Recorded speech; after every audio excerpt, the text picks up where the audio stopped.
Another paper too from November 22. Starting off with percentage by mass calculation. In this case, for a compound called ammonium nitrate that contains 2 nitrogens, we will want to count the mass of the 2 nitrogens first and divide that by the overall molar mass of the compound. So let's start with 2 nitrogen relative atomic mass, which is 14.01.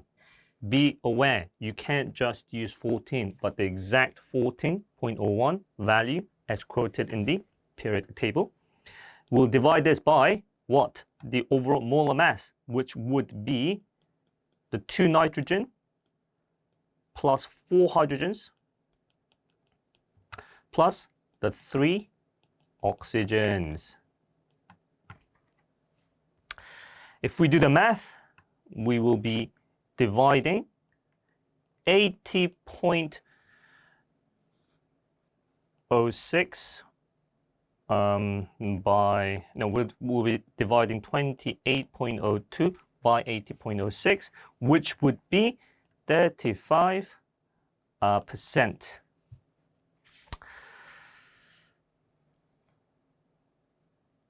Next up, we know ammonium ion NH4 plus would be a bronzed-Lowry acid because of its potential to donate a proton to become an ammonia. Because donate proton.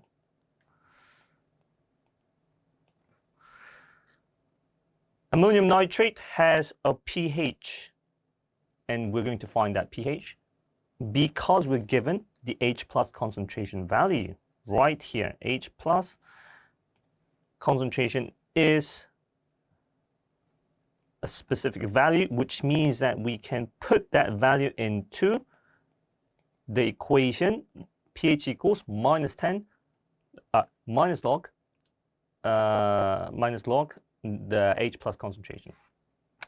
Do the math, and we will be given pH equals to 4.97. Not too difficult so far.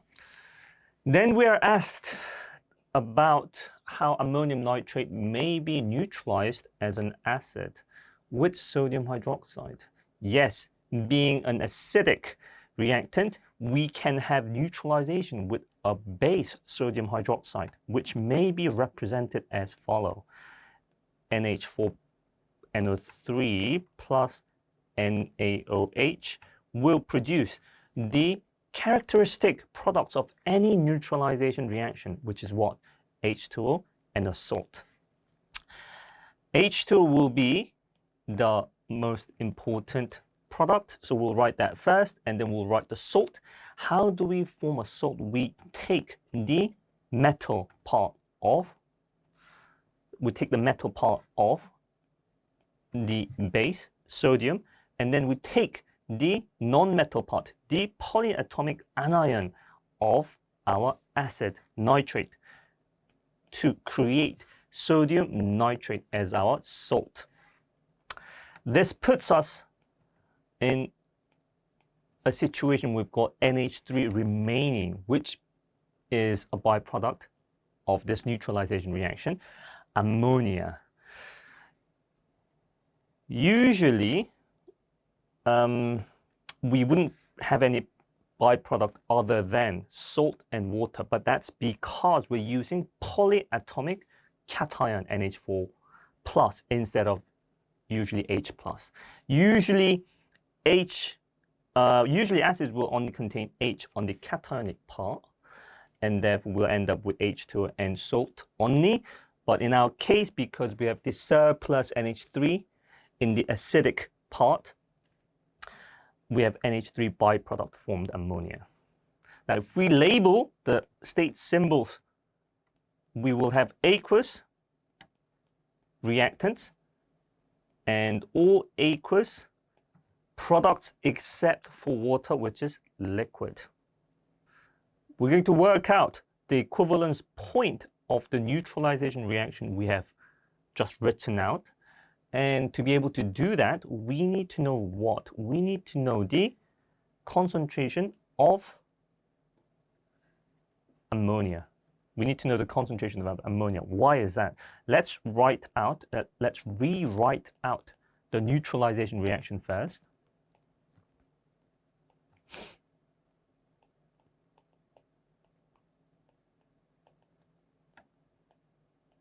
To explain why we need to work out the concentration of NH3. That is because H2O is obviously pH 7 as well as sodium nitrate. And why is that? It's because we know the sodium comes from a strong base, NaOH, while the nitrate comes from a strong acid, nitric acid, which means when we do the salt hydrolysis, the pH of the salt from the parent acid and base where both parents are strong, we're going to have pH 7. Which means NH3, a weak base, will be the only species that will have pH other than pH 7. Will have pH higher than 7. Therefore, let's work out the concentration of NH3 with the information given where we have what? We have the volume and concentration of ammonium nitrate, which tells us the mole of ammonium nitrate used. That would be 0.02 dm cube. Let's make sure we convert cm cube to dm cube times 0.2 mole per dm cube. So we will have 0.004 mole of ammonium nitrate, which means being a 1-to-1 molar ratio between the reactant and products, not specified in the equation, but if we do specify it as 1-to-1 molar ratio, we know that we will eventually produce 0.004 mole of ammonia as well. To work out the concentration of ammonia, we still need one more information. That is, over what volume of solution is 0.004 mole of ammonia dissolved in? Well, we know there will be 20 cm cube of acid, an unknown volume of sodium hydroxide. We need to know the volume of sodium hydroxide so that we know the overall volume of the mixture, acid-base mixture that contains the product ammonia. Well, we also know that sodium hydroxide amount needs to be 0.004 mole because it also reacts in 1-to-1 molar ratio with ammonium nitrate, meaning that the volume will also be 20 cm cube. Same concentration as ammonium nitrate, same volume to have the same amount. 0.004 mole in 0.04 dm cube gives us the concentration of ammonia, and C ammonia, which is 0.1 mole per dm cube. We have the concentration of ammonia. And what's the significance of this? It means that we can use what's in section 21. There's the Ka, pKa and pKb values of weak acids and bases. We can use the pKb value of ammonia to work out OH minus concentration, because we can set up a Kb expression where NH4 plus concentration times OH minus concentration divided by NH3 concentration equals to the Kb value. And where is this Kb expression derived from? It's derived from how NH3 dissolves in water to act as a base and produce the conjugate acid NH4 plus, and the hydroxide ion. So the equilibrium constant without water would be Kb expression. The pKb value of ammonia is what? 4.75. We'll take that and introduce how Kb value would be 10 to minus 4.75. Why is that? Just like H plus concentration equals to 10 to minus pH, Kb value equals to 10 to minus pKb. Do we know the concentration of NH3, NH4 plus, OH minus? Well, we do for NH3, which is 0.1 mole per dm cube. And although we don't know the specific value for NH4 plus and OH minus, we do know this fact that NH4 plus concentration would equal to OH minus concentration, wouldn't it?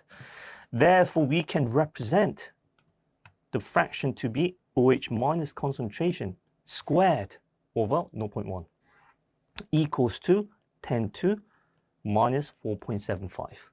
Do the math and we'll work out the OH minus concentration to be which value? We'll calculate that to be 0.0013 mole per dm cube. Now that we have found the OH minus concentration, the next steps are straightforward. POH can be derived minus log the value 0.0013, which will give us 2.89, and therefore pH, the final step, would be to take away the POH value from 14. And where is this equation pH equals 14 minus POH come from? Ionic constant of water. So we end up with the pH of our ammonia solution to be 11.11. Specifically, the pH of ammonia solution with sodium nitrate salt as well, 11.11. And now we have to sketch a titration curve out of the information we have that we can start off with by specifying how the equivalence point would be when 20 cm³ of sodium hydroxide is added, at which point we'll hit the pH value of 11.11. So we know that the value at equivalence point will specifically be 11.11. What else do we know? We need to know the starting initial pH when 0 sodium hydroxide is added, as well as the final pH when excess, that would be 40 NaOH added. I believe we were given the pH of ammonium nitrate at the beginning, which was 4.97. So we need to start with that value, 4.97, and end with a value close to 14, because excess sodium hydroxide added means that there's no more acid, and we've got the strong sodium hydroxide constituting the pH, which is close to 14. Joining the 3 points as a titration curve, we would expect there to be a pH jump with unit of 4 about the equivalence point, but we would also expect there to be buffer region at half equivalence point, wouldn't we? Because this is a titration curve between a weak acid and a strong base. I'll try my best to make this accurate as possible, but I would expect the pH jump to take place by unit of 4, pH unit of 4, and I want there to be a buffer region at half equivalence point, which is when 10 cm cube of sodium hydroxide is added. So I'll draw something like that. This is not required for this question, but some of you might be wondering why ammonium nitrate is acting as a weak acid. Because ammonium nitrate is clearly a salt, looking at its nomenclature, how it's derived from ammonia, which is the weak acid.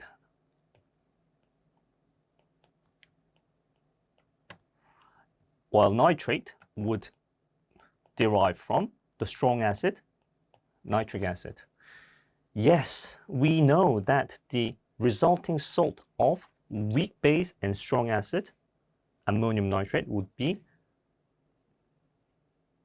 acidic salt, and the acidity of that salt can go down as 4.97, which means that the salt can also participate in a titration with a base, which is what we're looking at. Ammonium nitrate and NaOH is a titration between a weakly acidic salt and a strong base. Okay. Not required for the question, but for those of you who've been wondering about ammonium nitrate only.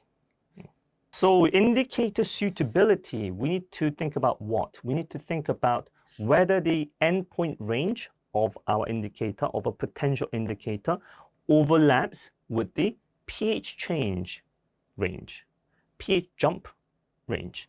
What was the pH jump range for our titration? It was between approximately 9 and 11.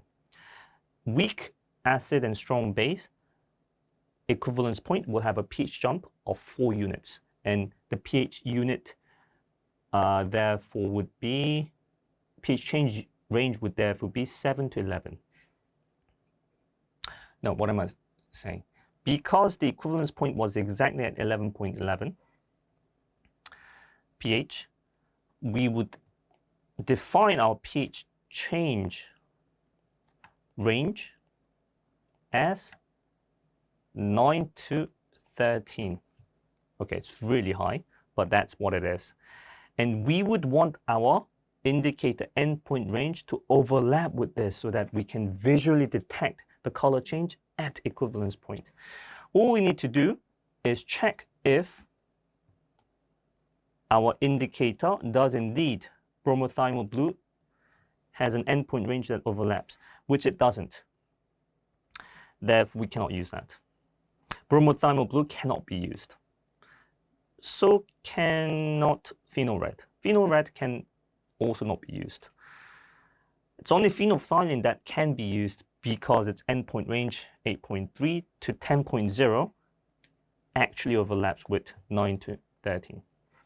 Our answer therefore would be no, because endpoint range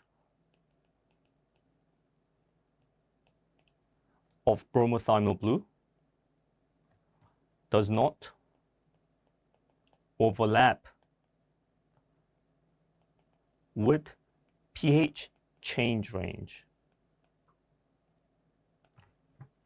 We now move to the next question, where ammonium nitrate seems to work as like a coolant in a way similar to an ice pack, except that we activate the ammonium nitrate ice pack, which is separated from water. And once it becomes dissolved in water, we're going to have the cooling effect. And why is that? It's because the ammonium nitrate dissolving in water is an endothermic process, absorbs heat from the surroundings to the extent where the temperature drops from 25.2 to 0.8. So the degree by which energy is absorbed will be measured by Q equals mc delta T, where mass would equal to the mass of water, 25.32 grams, times specific heat capacity, grams joules per grams per Kelvin times the temperature difference, which is 24.4. Going to swap the unit to Kelvin. Do the math, and we can cancel out the units to work out our final calculation value in joules, which is 2580 joules. That's the amount of energy absorbed. Not released, absorbed, therefore plus value by ammonium nitrate dissolving in water. We're then interested in finding out how much amount of ammonium nitrate dissolves in water to absorb 2580 joules. And to know that, we'll have to know the delta H for ammonium nitrate solid dissolving in water to become ammonium nitrate aqueous. This delta H value is probably going to be the delta H solution, which will be indicated in section 19. Let's have a look. Section 19 does indeed have enthalpy change of solution values. Ammonium nitrate does have 25.69. Let's jot that number down, 25.69. Delta H solution, 25.69 kilojoules per mole. And we know this value is going to equal to the enthalpy Q divided by the amount of ammonium nitrate used. The energy absorbed by NH4NO3 dissolving divided by the amount of ammonium nitrate used. And we know the amount of ammonium nitrate used, don't we? Why? Because we know the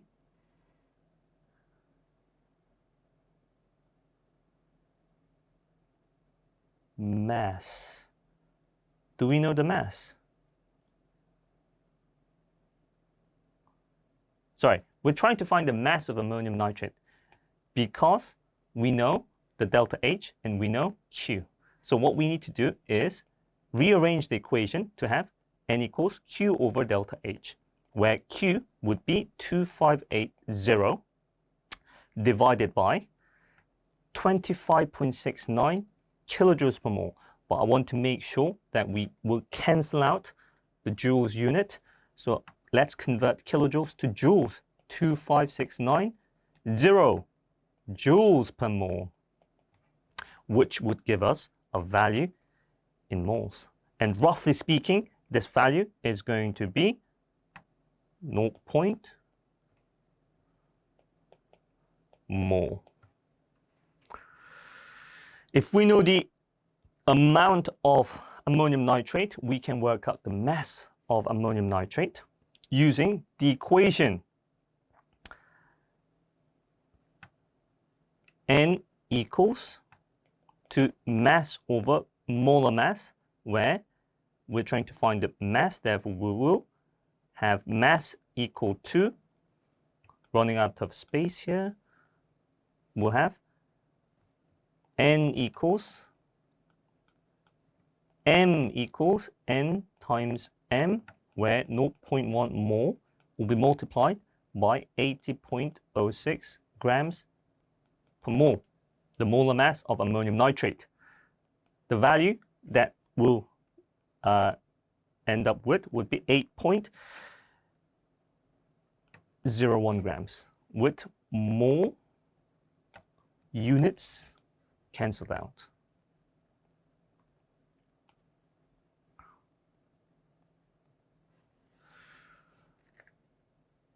Apparently, the mass of water wasn't accurate. It had some degree of uncertainty, defined as 0.01 grams, as well as the temperature, 0.2 degrees Celsius, which means that the value we derived we'll also have degrees of uncertainty. We derived the mass of ammonium nitrate used to be 8.01 grams, which is inaccurate. And we have to find the degree of inaccuracy. How? How did we find the mass of ammonium nitrate? We worked out mass of ammonium nitrate by working out the Q, which was mc delta T over delta H. And then we divided this also by the molar mass, molar mass of ammonium nitrate. That's what we did, which means that we need to associate each of the factors multiplied, divided. We have to associate each factor with their uncertainties, percentage uncertainties, to which we already know mass has 0.01 grams over 25. How much mass of water did we use? 25.32. 25.32 grams percentage uncertainty. That's the percentage uncertainty for mass. We can ignore the specific heat capacity, right? Because specific heat capacity does not have any inaccuracy. Delta T does have inaccuracy. We need to count for 0.2. We're going to multiply that by 2 because we've taken 2 readings, right? The initial temperature and the end temperature, for which overall there can be maximum of 0.4 degrees Celsius inaccuracy over the actual temperature delta T value we've used, which is 24.4. We can also ignore delta H because delta H value was given in the data booklet, so quite accurate. And we can ignore the molar mass inaccuracy as well. It's quite accurate. So we're going to sum the 2 percentage uncertainties, which, if we do the math, work out to be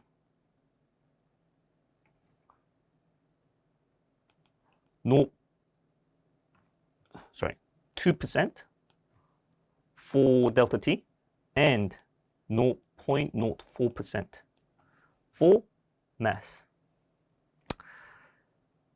Therefore, overall percentage uncertainty of ammonium nitrate mass is 2.04%, which means we can represent the mass of ammonium nitrate as 8.01 grams plus minus 8.01 multiplied by 2.04%, which would be 0.16344.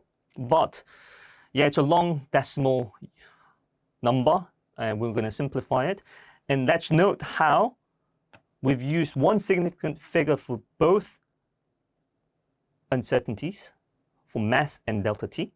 So we're also going to use one decimal place, which means we will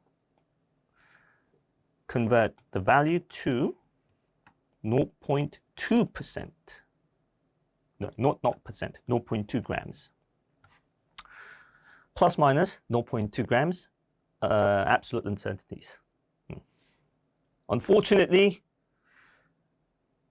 the value we have calculated as 8.01 grams doesn't seem to be the actual value, the theoretical value. There is a discrepancy between the actual and the theoretical, and we're going to find the percentage error value, which can be calculated by theoretical, which is 9.5, take away the actual, the experimental, divided by theoretical.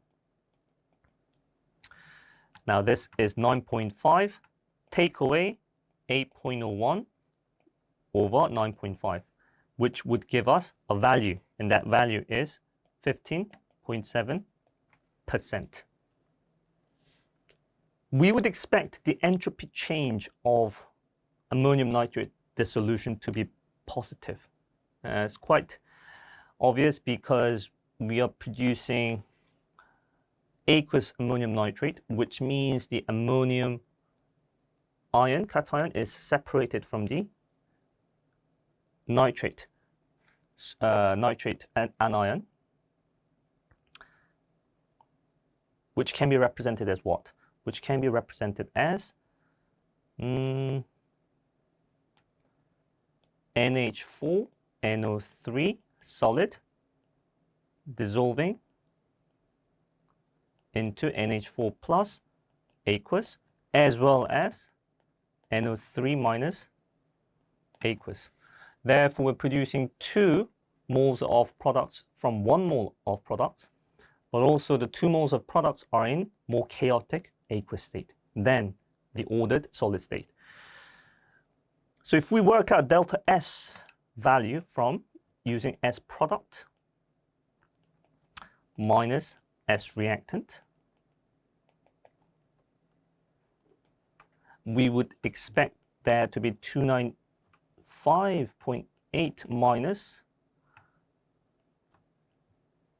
151.1, which equals to 108.7 joules per Kelvin per mole. Joules per mole per Kelvin. We're going to calculate the delta G value because now we know delta H value as well as delta S value using the frequently coming up delta G equals delta H minus T delta S equation, where delta H we have looked up from the data booklet to be 25.69 kilojoules per mole. Take away 298 Kelvin times delta S 108.7 joules per mole per Kelvin. Now we can't take away T delta S from delta H because the units are not compatible yet.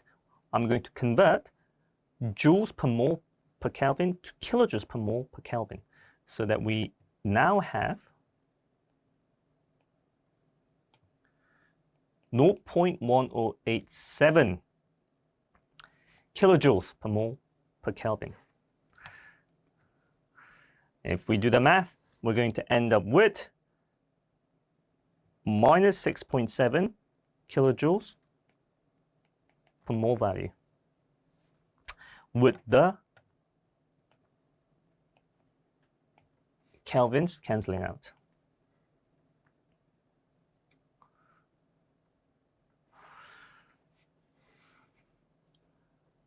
Equilibrium constant can also be calculated because we can link delta G value with Kc using the equation delta G equals minus RT ln K. Minus 6.7 kilojoules per mole would equal to minus gas constant 8.31 joules per Kelvin. Again, we have seeing discrepancy in the units, kilojoules versus joule. We're going to have to convert one or the other. Multiplied by 298 Kelvin times ln K. I'm going to choose to convert 6.72 minus 6,700 joules per mole, so that we can have ln K as minus 6,700 divided by minus 8.31 times 298 Kelvin. The units have cancelled out.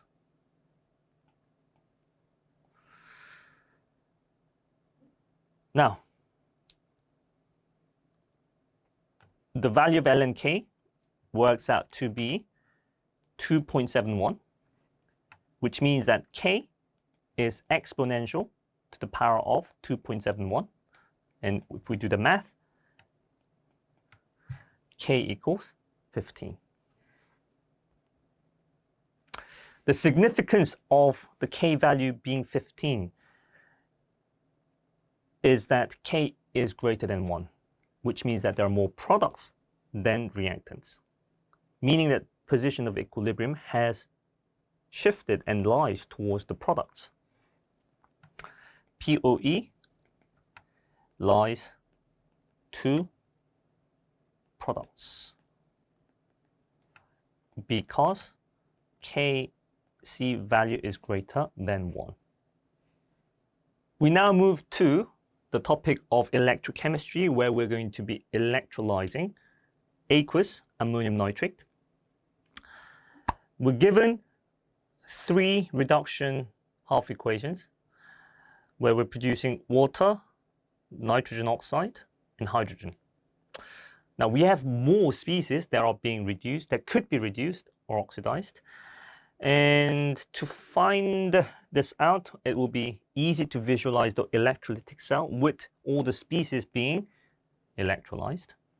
So let's start by drawing a simple electrolytic cell, plus minus, so that we have the anode on the left and cathode on the right. We then have the electrolyte, which is aqueous ammonium nitrate. Within the aqueous ammonium nitrate, we have what species? We have H2O. That's the excess species, right? H2O. H2O will be, actually can be both oxidized at the anode and reduced at the cathode. We then have the anion nitrate that could be oxidized at the anode, and ammonium cation that could be reduced at the cathode. What else do we have? Well, ammonium nitrate is acidic salt, therefore the NH4 plus hydrolyzes to produce NH3 and H plus. Remember how NH4 plus can hydrolyze to produce NH3 and H3O plus hydroxonium ion, which we simplify as H plus. H plus would be reduced at the cathode. And ammonia as well. Ammonia will be reduced back to ammonium ion by gaining electron and hydrogen. Now, which one will be oxidized at the anode? Water versus nitrate. We know that's going to be water because we can't visualize how nitrate can be oxidized. Reversing the nitrate reduction half equation, we see the oxidation of nitrogen oxide, but not nitrate. So unfortunately, nitrate cannot be oxidized. It's just the water that can be oxidized, which we know will have the half equation of the reduction half equations reversed, so that we have H2O turning into half oxygen and 2 protons, releasing 2 electrons.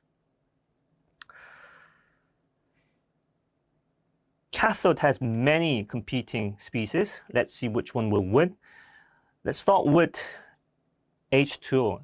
H2 is not specified on the list.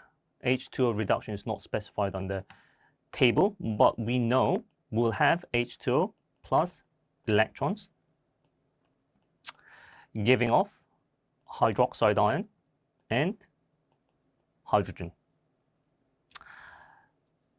And it will have values of 1 H2O, 1 electron, half H2, and 1OH minus. And the E theta reduction potential value is going to be minus 0.83 volts. We know that. Ammonium, we know, is not going to be reduced because we don't see any reduction half equations for ammonium. So we'll neglect that. So we will also neglect ammonia. And we are left with water versus H plus reduction. Clearly, H plus reduction half equation has a more positive 0 volts, a more positive value than minus 0.83, which is why H plus will be preferentially reduced over water.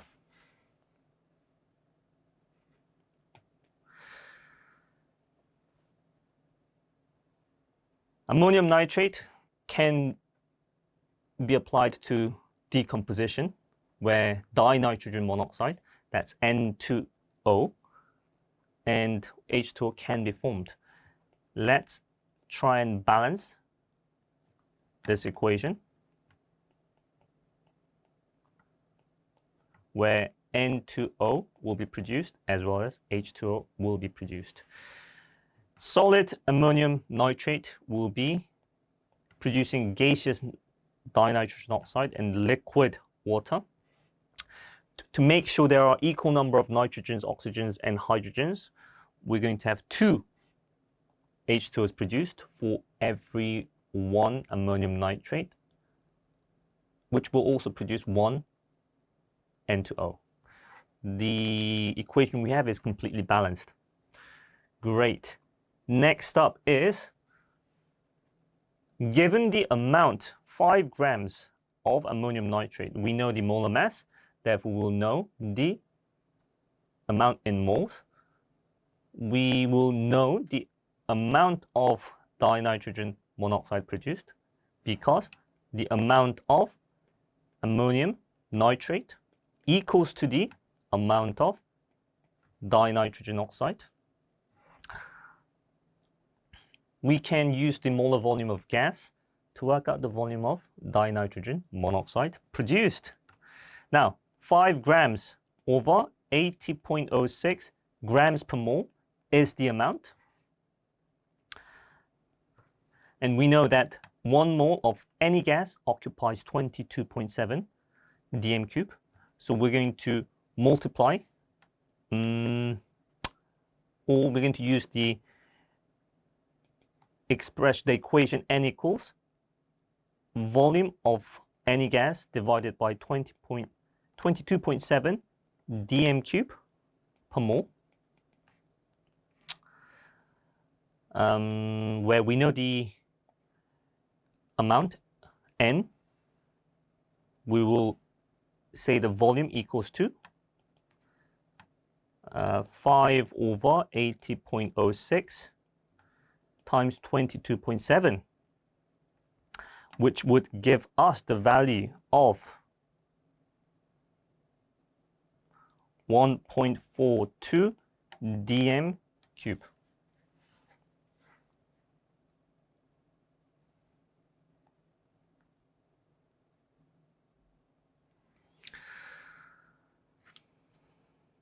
The delta H of decomposition can also be calculated with delta HF values using Hess cycle. For that, we will draw the Hess cycle first as follow. NH4NO3 solid becomes N2O gas and 2H2O liquid. This reaction has delta H value. We will be forming 1 mole of solid ammonium nitrate from nitrogen gas, hydrogen gas, and oxygen gas, which will have a delta H associated with it. And we call this what? Delta H enthalpy change of formation, the value being minus 366. Dinitrogen oxide also has this delta HF value, and that is specified as positive 82. Okay, so Formation of ammonium nitrate releases energy, while formation of dinitrogen oxide absorbs energy. What about water? We don't have that information, for which we're going to look up the data booklet, going to section 12, we'll figure out what water delta HF value is, which we have found to be minus 285.8. 285.8. So what we know is that delta H equals to minus 366 plus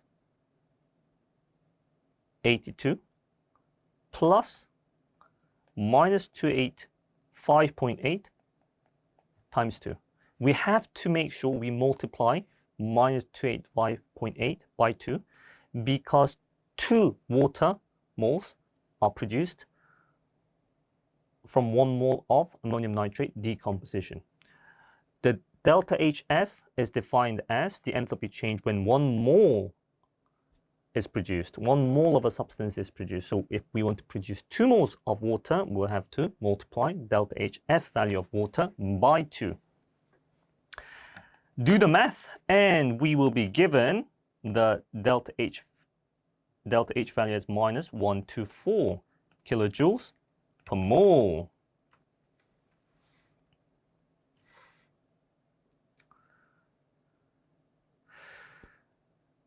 We would expect the entropy change to be positive.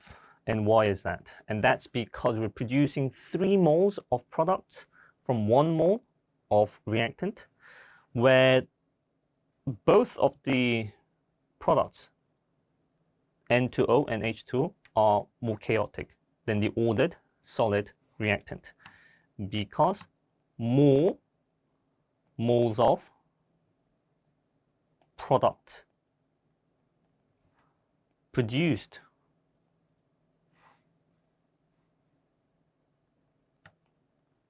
from, I'm not going to say from, produced and in more chaotic state, or with higher degree of disorder. We also expect the delta G to be negative, because delta H, we know, is negative, delta S is positive, delta H minus T delta S will always be positive.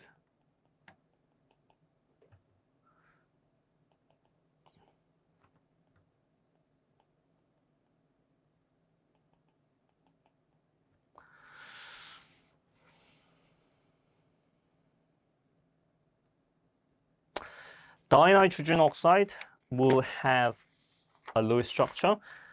We can assume that to be quite difficult.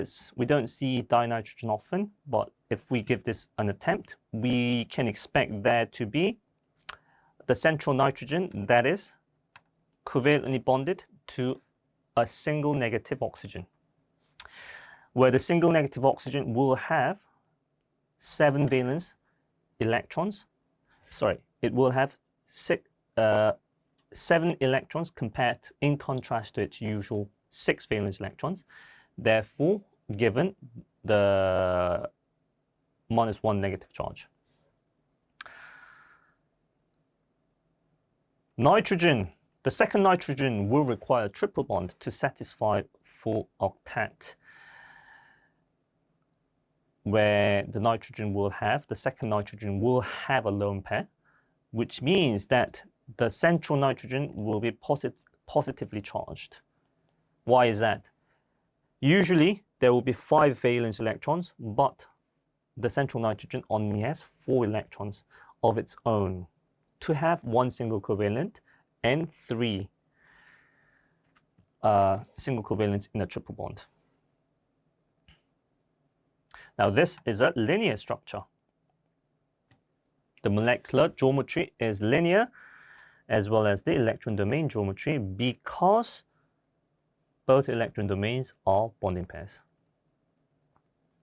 Now, we can represent the Lewis structure in an alternate form, which can be derived by movement, delocalization of electrons, so that we end up with double bonded oxygen and nitrogen and double bonded nitrogens, where we will have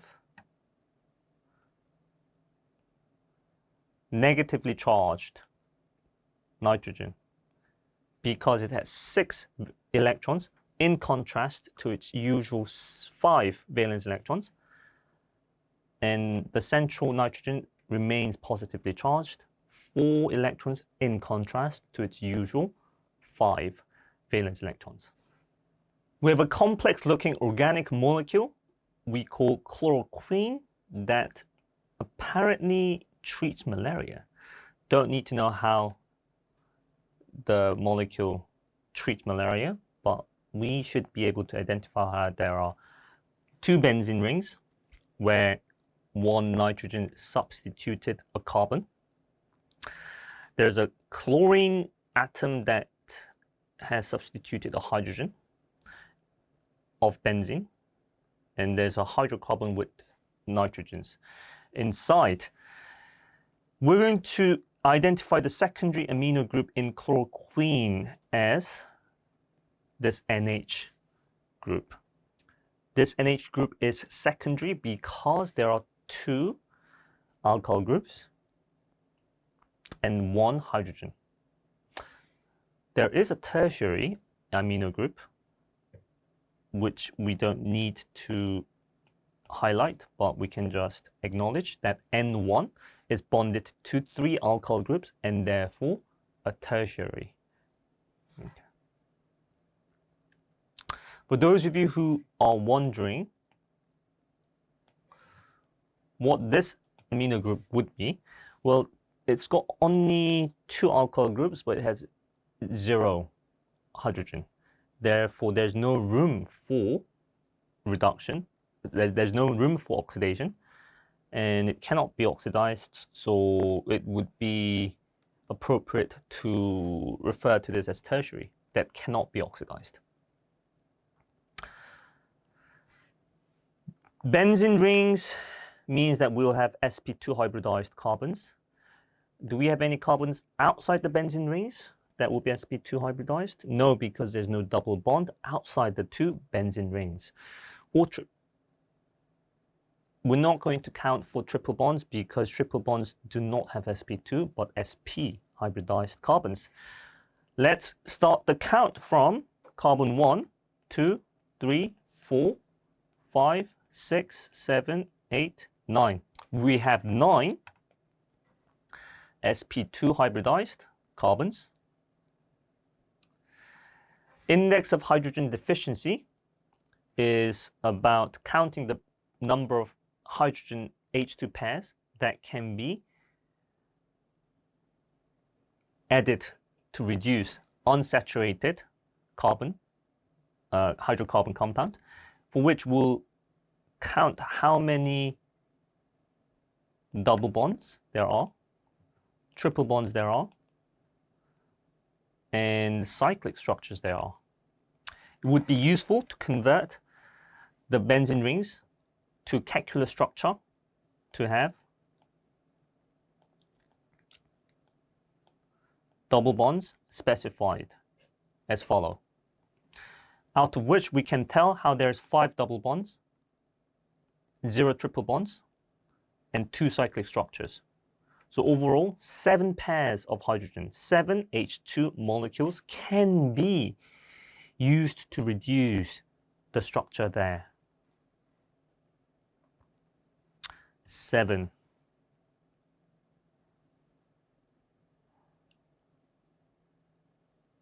We're going to compare the length of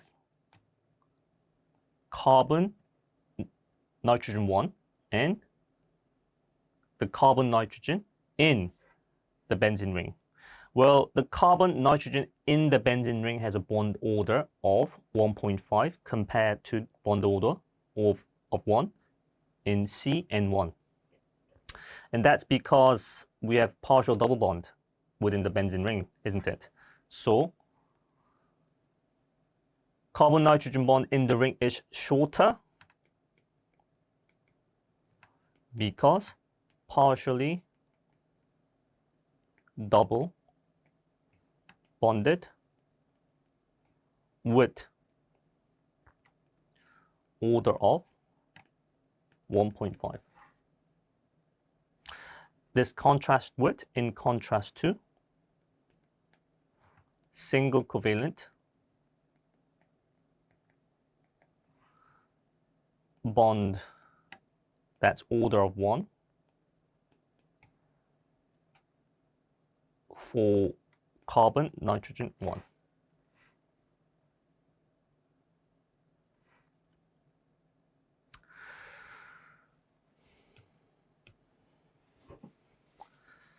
Chloroquine must have been synthesized from a precursor molecule, which there are two. One, 4,7-dichloroquinoline.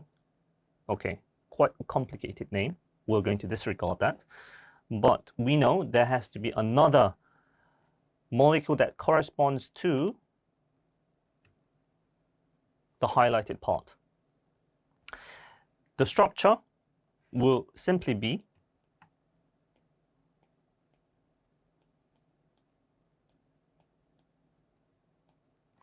as follow, except that instead of NH, there should be NH2. There should be one extra hydrogen that would have been lost in the electrophilic substitution for the initially existing chlorine.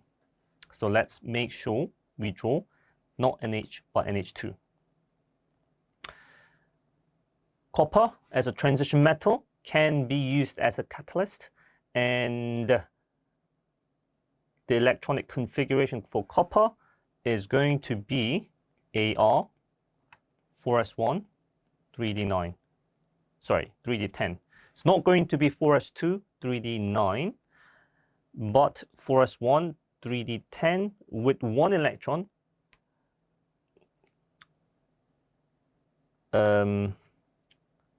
moved from 4s orbital in order to complete the 3d orbital, which would bring stability to copper. I've used the condensed electronic configuration, but you may also write the full electronic configuration starting from 1s2.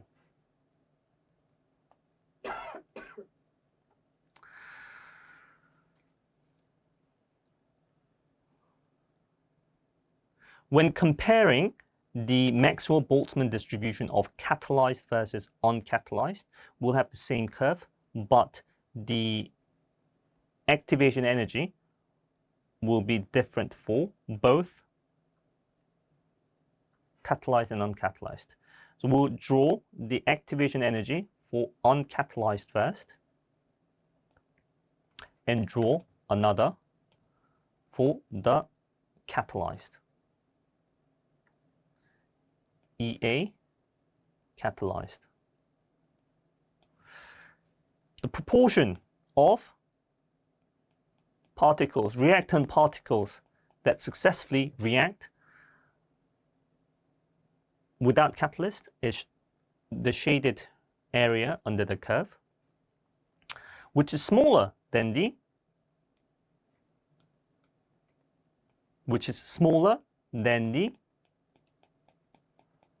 fraction of reactant particles that successfully react with catalyst. So we can write how the effect of catalyst is to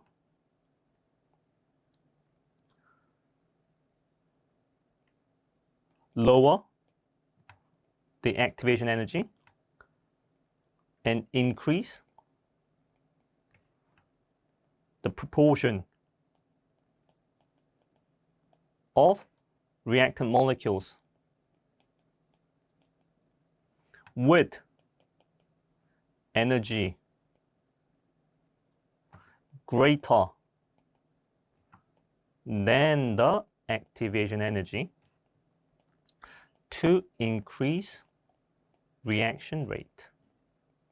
That's the purpose of any catalyst. We have a displacement reaction between copper 2+ and iron. The more reactive iron will displace copper 2+ from its solution. And we'll start off with the electronic configuration of iron 2+, which can be represented as AR.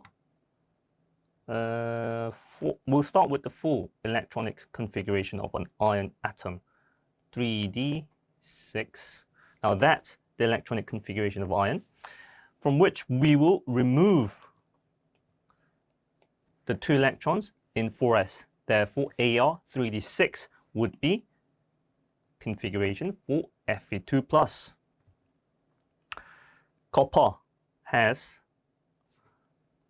a mass defined by 63.62. The relative atomic mass is calculated from how there are 2 or more isotopes, in our case 65 mass isotope and 63 mass isotope, that both have relative abundances, and we'll need to account for those relative abundances to work out the relative atomic mass. That will be halfway between 63 and 65, but probably more skewed towards the 63 value because there are more of the 63 mass isotope. The percentage abundance of 65 is 31%, which compares with the 69% abundance of 63. So what we can tell is RAM of copper, which is 63.62, equals to 69 times 63 over 100 plus 31 times 65 over 100. Copper 2+ will definitely have greater ionization energy because, well, there are many reasons, right? It's a 1-marker question, but we can write any of the following reasons. More difficult to remove electron from a positive cation than a neutral atom.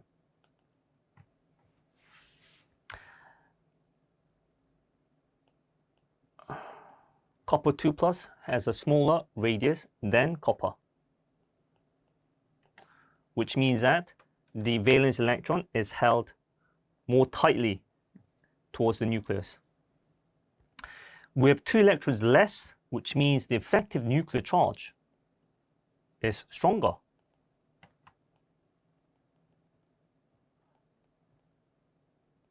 Same number of protons, but 2 electrons less. ZF is stronger, which means that electron shielding is weaker. Electron shielding is weaker. Is there anything else we can say? Well, yes, because the electron being removed from copper is 4s. If you look at the configuration of copper, we have seen it to be 4s1, 3d, 10, which contrasts with copper 2+ configuration of 3d, 9.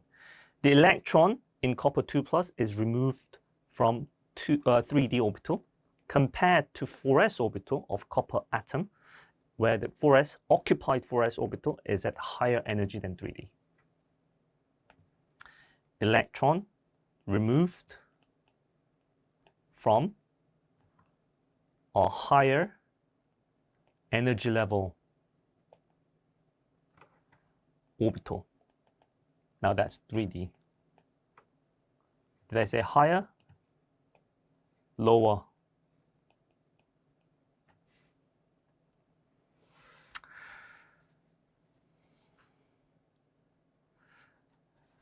First, ionization energy of copper will have a specific value given in the data booklet, and we are going to use that value to work out the frequency value using E equals HV equation, where energy would correspond to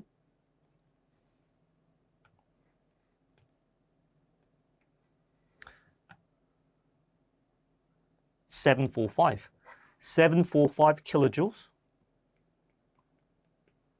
per mole is the energy value times equaling to the Planck constant. The Planck constant is going to be 6.63 times 10 to minus 34 joules per, not joules per second, but joules seconds times V. Therefore, V would be E over H, meaning we have, let's equilibrate the kilojoules per mole with joules seconds to have 745,000 joules per mole over 6.63 times 10 to minus 34 joules seconds. Overall, the value will be 1.12 times 10 to 39 mole to the power of minus 1, s to the power of minus 1. Now, we are not interested in per mole per second, but we're interested in per second because that's the unit for frequency. So what we have to do is divide this value by the Avogadro's constant, which we know to be 6.02 times 10 to 23 moles. Per mole. So if we do the calculation, we'll end up with per second value, and the answer being 1.87 times 10 to 15 per second. Iron has the electron configuration of 4s2 3d6. We know there would be, out of the 5 d orbitals, 1 fully occupied d orbital and 4 partially half-filled d orbitals, which means there are 4 parallel unpaired, parallel spin unpaired electrons. Now, these 4 unpaired electrons align and are attracted to external magnetic field, which renders iron the paramagnetic property. 4 unpaired d orbital electrons renders paramagnetic property.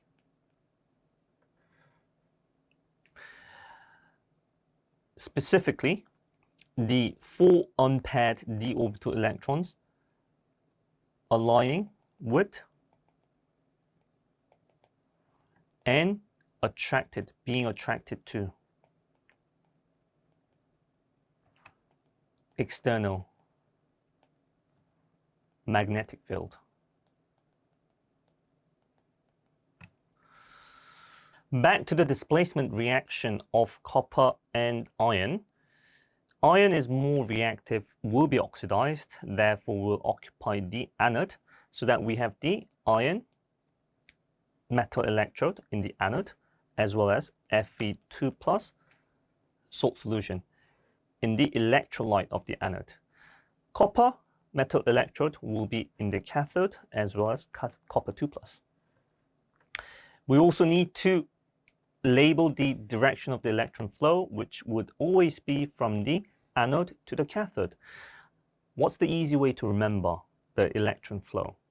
At the anode, oxidation takes place, meaning that lots and lots of electrons will be released. There will be a buildup of electrons, negative charge, around the anode, which contrasts with all the electrons at the cathode being taken up by the copper 2 plus for reduction. The concentration gradient from high to low means electrons will flow from anode to cathode. Easy question, half equation for oxidation would be Fe solid becoming Fe2 plus aqueous, releasing 2 electrons.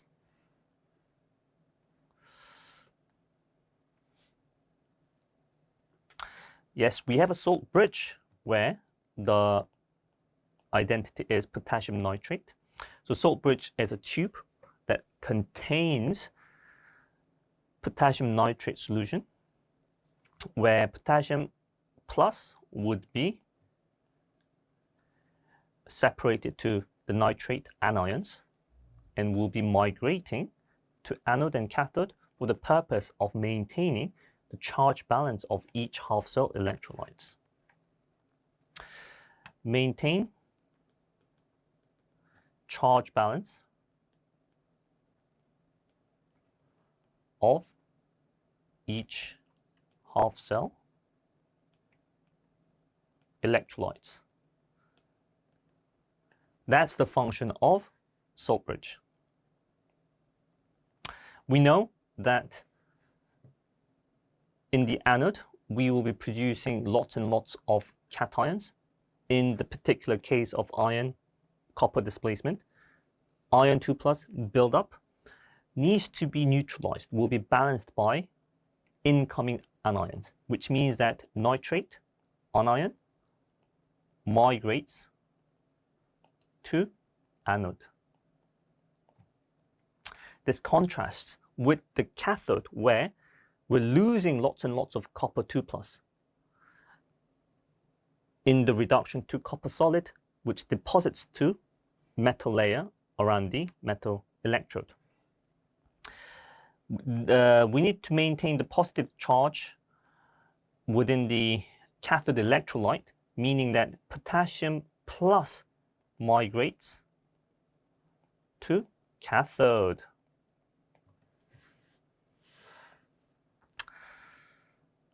The standard cell potential can be calculated how? We will use the equation cell potential equals to electrode potential, the reduction potential of copper, take away electrode potential of anode, ion reduction potential. We'll need to utilize the data booklet to look up the values for ion reduction potential, which is minus 0.45. We're not interested in copper 2 plus to copper plus reduction, but we're interested in copper 2 plus to copper reduction. So need to be careful here, 0.34, not 0.15. Therefore, we can say that the cell potential would be 0.79 volts. As expected, once we have calculated the cell potential, we'll need to calculate the delta G value using delta G equals minus NFE. What's important to remember in minus NFE calculation? We need to remember how N refers to the number of moles of electrons used in the redox reaction. So, in our case of iron copper redox, we want to acknowledge how 2 electrons are released in oxidation, while 2 electrons are used in copper reduction. Therefore, the number of moles of electrons used in the redox reaction is 2, meaning N equals 2. That's the important aspect to remember in minus NFE calculations.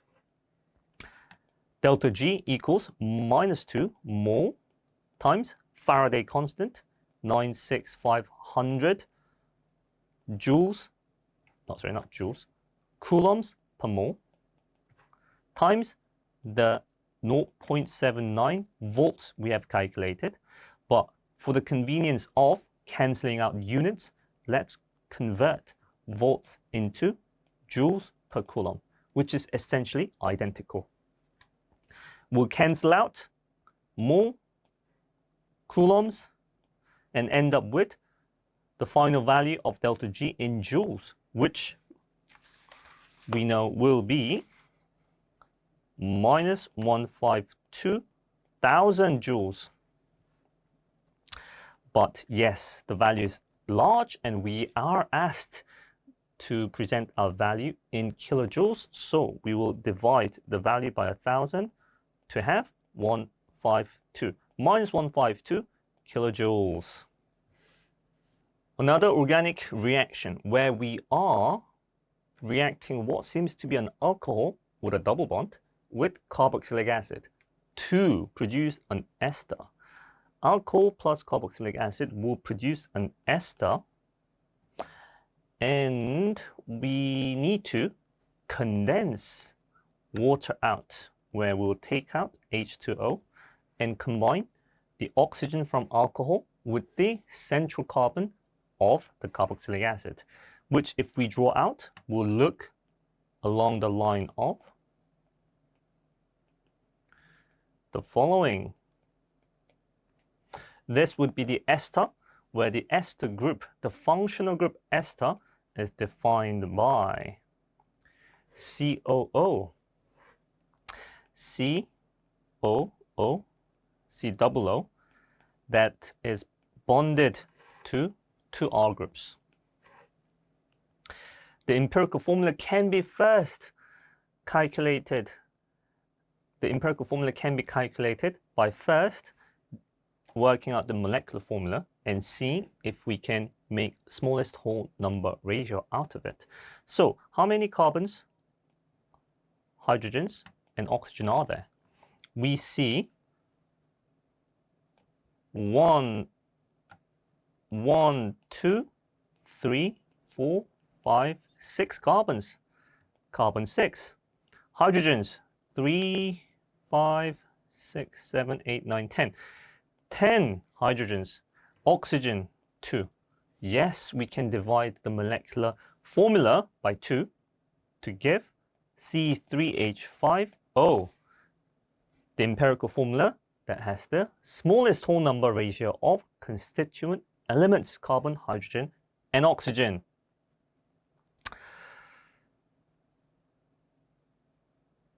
So we are using concentrated sulfuric acid as a catalyst. Right here, H plus is from concentrated H2SO4.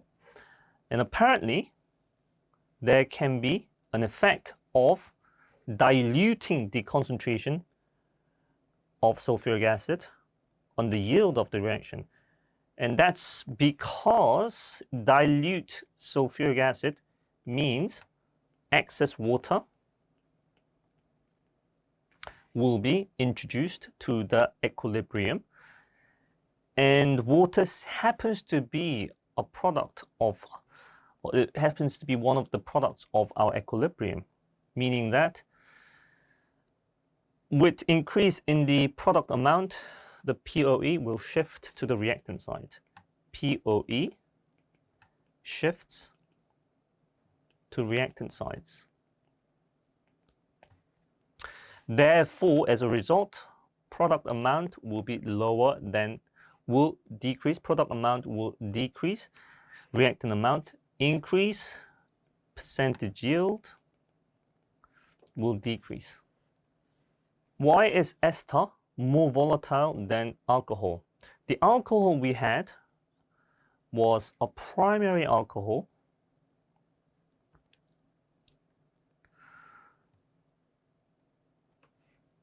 that had a hydroxyl group on carbon 4.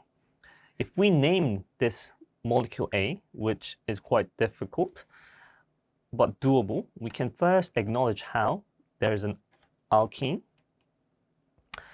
that's defined as but-1-ene with hydroxy group on carbon 4. 4-hydroxy but-1-ene has hydrogen bonding where the ester does not, and that's why B is more volatile, stronger intermolecular forces.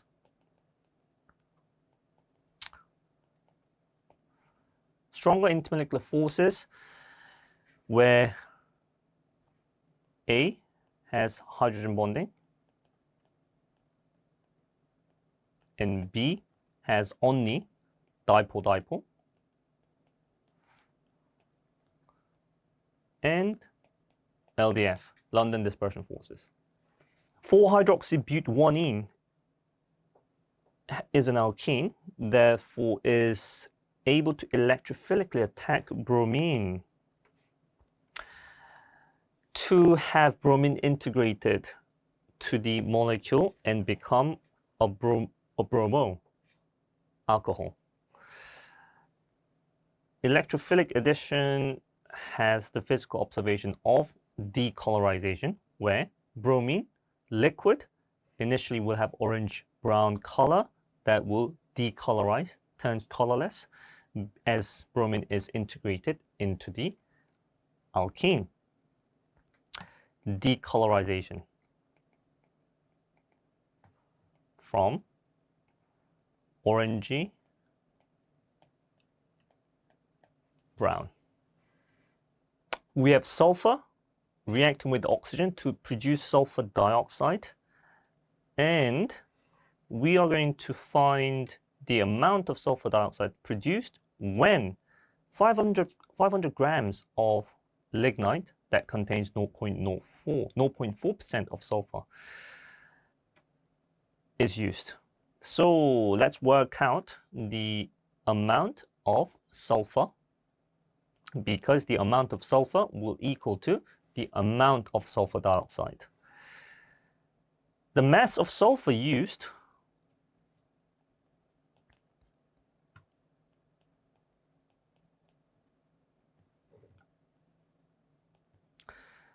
is going to equal to 500 grams times 0.004, which is 2 grams. And we're going to divide the mass of sulfur by the relative atomic mass of sulfur, which is 32.02. Sorry, 32.07 grams per mole.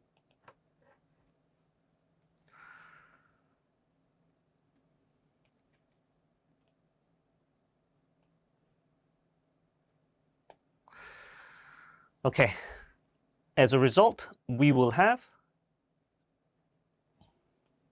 mole value of 0.062 mole, which is the amount of sulfur dioxide produced as well. Sulfur dioxide may dissolve in water, vapors in the atmosphere.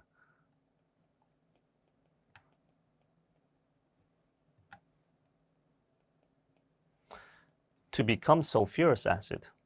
Now, sulfurous acid is a weak acid. It's the sulfuric acid, H2SO4, that is strong. And therefore, H2SO3 produced is not as dangerous. So the dangerous sulfuric acid is produced when sulfur dioxide, before it dissolves in water vapors, reacts with oxygen again. This time with half oxygen to produce SO3, sulfur trioxide. And it's the sulfur trioxide that dissolves in water vapors to produce H2SO4, strong acid. That's dangerous. Sulfur dioxide will be double bonded to two oxygens that have two lone pairs each, and sulfur itself will have a lone pair.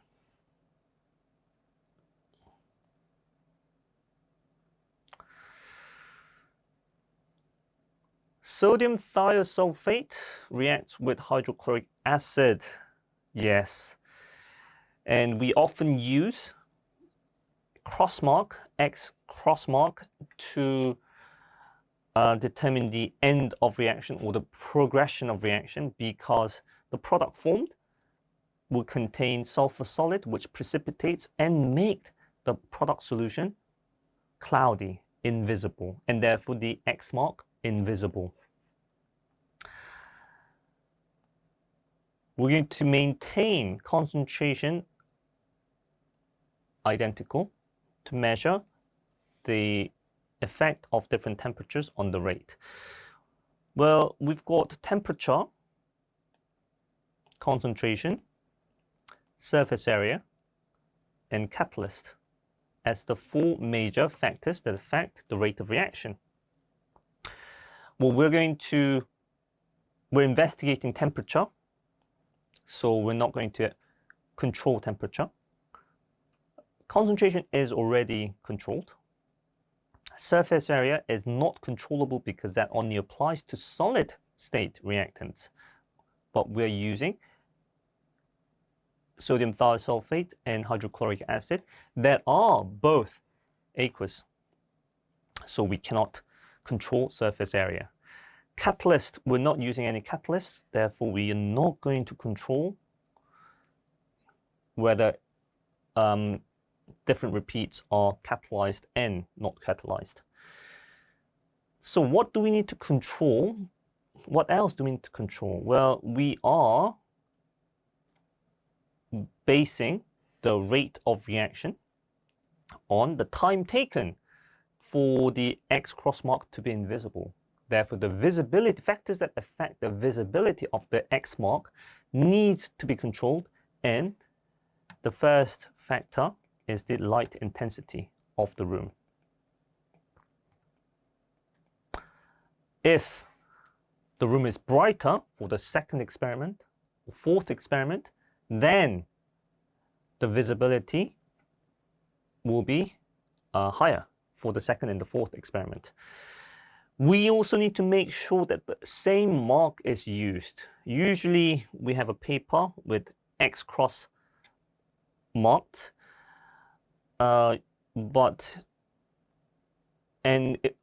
unless we use different X marks, it's not a problem. But if we do, we need to make sure that different marks are written using the same color and thickness.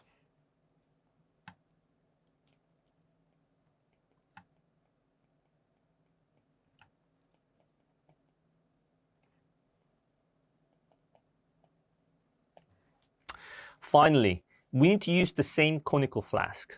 The same conical flask because the volume of our solution will have the same depth only when the shape of the conical flask are identical. And obviously, if we have higher depth of solution, then the visibility of the X mark will be lower. So we want to make sure that same depth of solution is used by using same conical flask for all the experiments.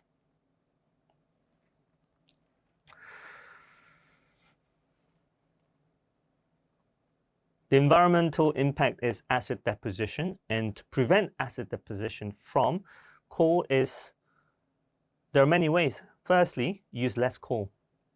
Use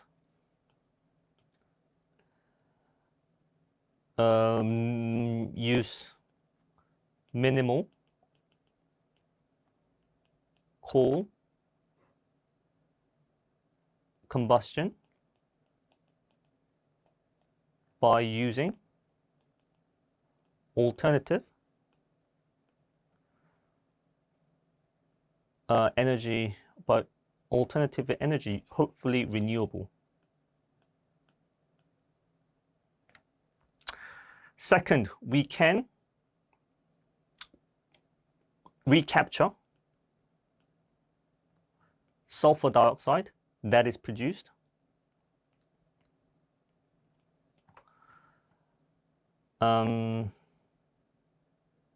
before SO2 escapes to the environment, to the atmosphere. And finally, we can not produce sulfur dioxide in the first place if we use pure, cleaner coal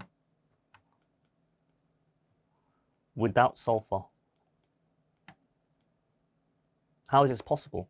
Well, we are interested in burning hydrocarbon inside coal, and sulfur is not what we want to burn. It's just that it's an impurity within coal that if we make efforts to remove that before combustion, there will be no SO2 produced in the first place. Any of these three, any two of these three methods would work.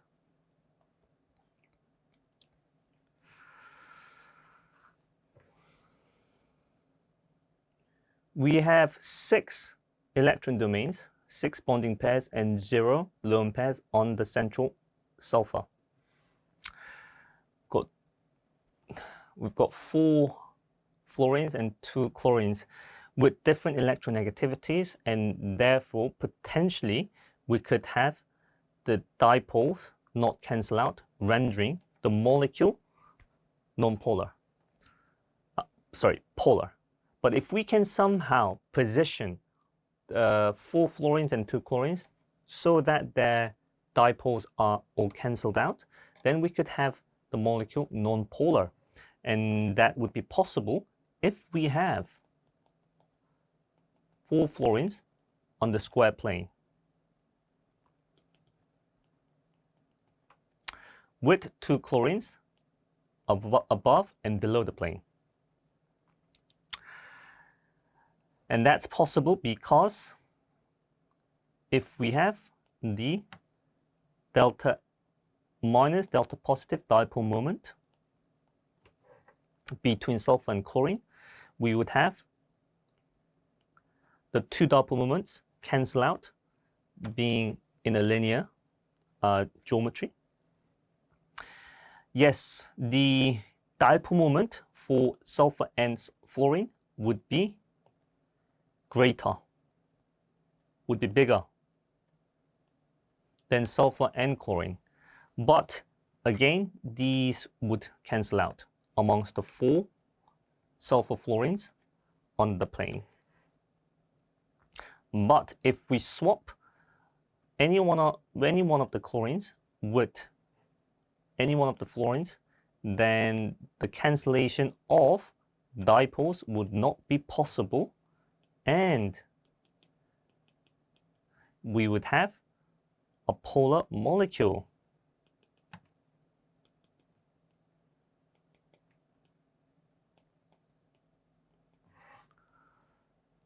We have 2 bromobutane reacting with cyanide nucleophile to become a nitrile.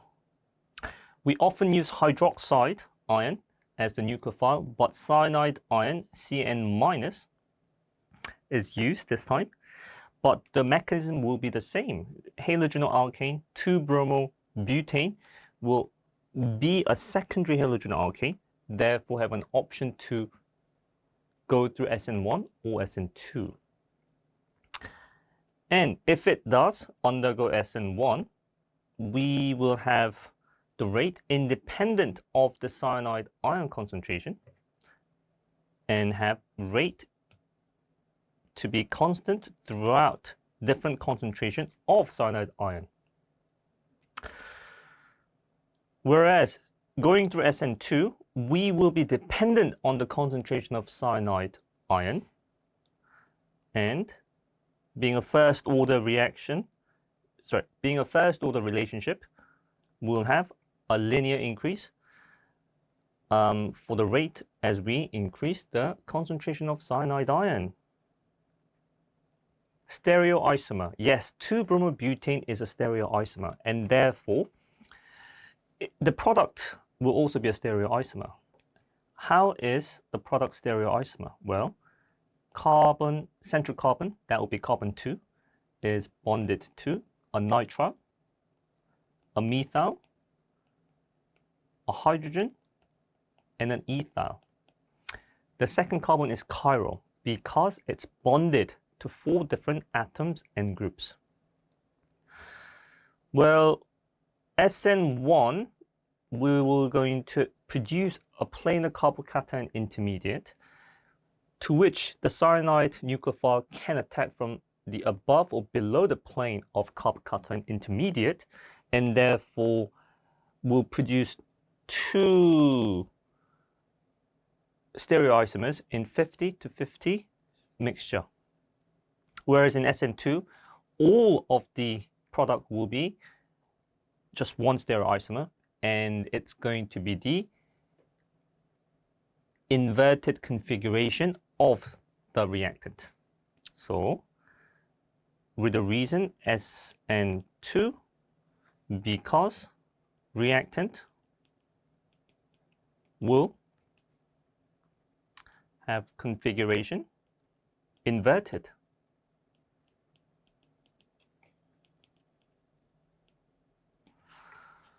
Now, what's the property of optical isomers? Well, the optical isomers rotate plane of polarized light, and therefore a racemic mixture that has both of the enantiomers in 50-50 ratio will not rotate any plane polarized light, because half of the enantiomers would rotate clockwise, but the other half would rotate the rotated plane back anticlockwise. And if a single enantiomer was there, then we would expect there to be clockwise or anticlockwise rotation. For this experiment, we would need to polarize the plane of light, and we'll be using polarimeter.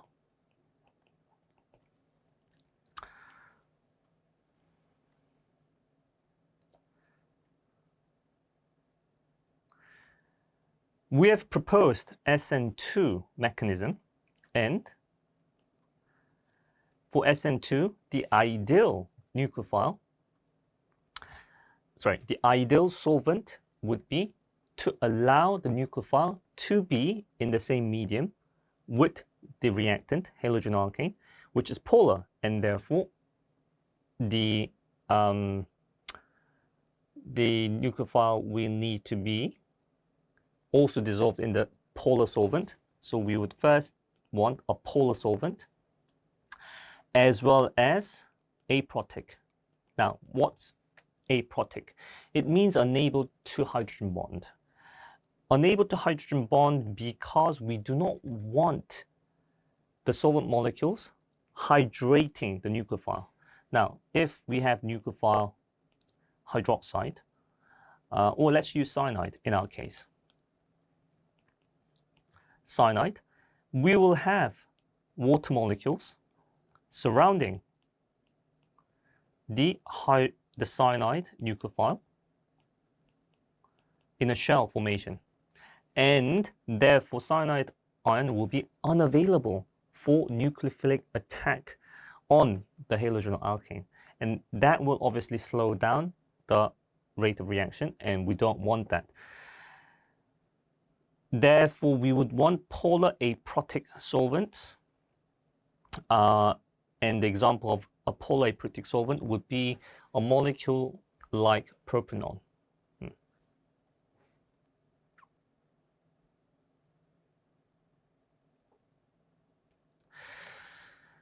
If we use 2-bromobutane, which has bromine instead of chlorine, where bromine is a better leaving group than chlorine, the reaction rate will be faster.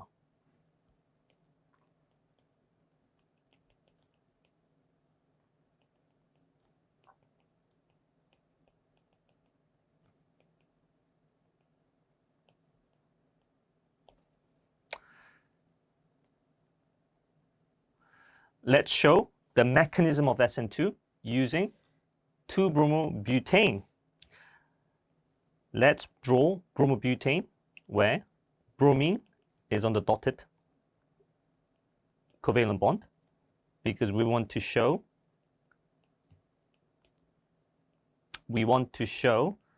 how the nucleophile hydroxide would attack the central delta positive carbon away from the bromine. Now, this is represented by a curly arrow starting from the negative charge of the nucleophile that hits on the central delta positive carbon. This will trigger a heterolytic fission that's represented by the mid carbon to bromine single bond, another curly arrow starting from the middle of the carbon to bromine single bond, landing on the bromine atom. Then we will have a transition state formed where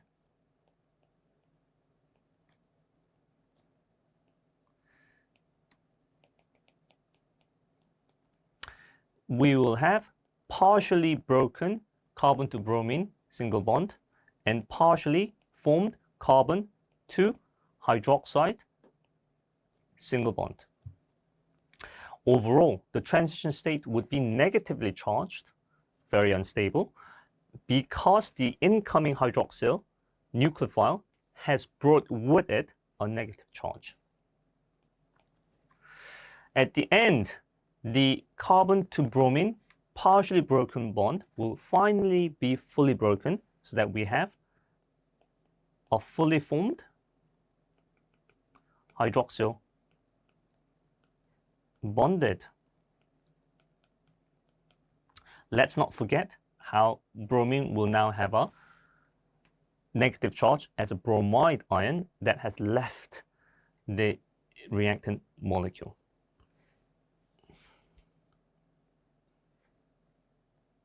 Please notice how the product has an inverted configuration to the initial reactant structure.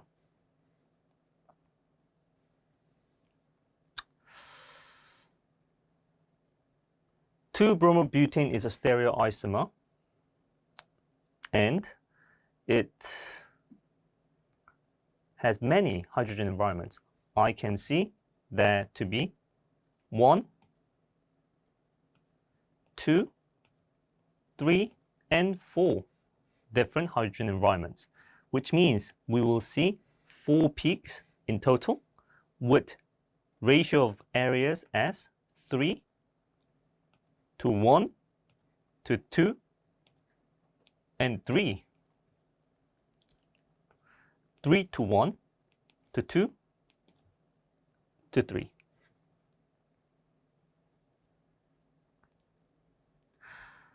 The splitting pattern for A-methyl would be doublet. And why is that? It's because the carbon, adjacent carbon to the A-methyl has 1 hydrogen bonded, meaning 1 plus 1, doublet. This contrasts with B-methyl, which has adjacent carbon that's bonded to 2 hydrogens. 2 plus 1, triplet.